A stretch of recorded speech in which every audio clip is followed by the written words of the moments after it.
জানো তো, আমি যখন প্রথম ইউটিউবে ভিডিও ছাড়ি তখন একটা ছাতা ডিজাইন করেছিলাম।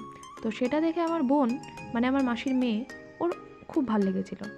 তো আমাকে প্রত্যেকবার একটা কথাই বলে যে দিদিভাই আমাকে এই একটা ছাতা বানিয়ে দিস। তো অনেক দিন হয়ে গেল, আমাকে একটা ছাতা দিয়ে গেছে, মানে ওর ইউজ করা ছাতাই আমাকে দিয়ে গেছিলো। তো যতবার আসে, প্রায় 2-3 মাস হতে চললো, আমি ওর ছাতাটা বানিয়ে দিই না। যতবার আসে ততবার একটা কথাই বলে যে দিদিভাই তুই আমার ছাতাটা কবে বানিয়ে দিবি আর কবে বানিয়ে দিবি। যেমন মাসি বলে তেমন বোন বলে।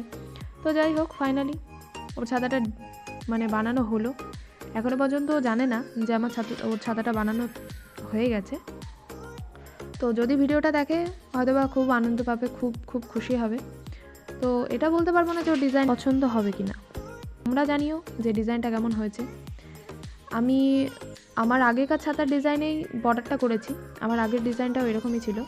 আর এই যে মাঝের ডিজাইনটা দেখছো সেটা আলাদা।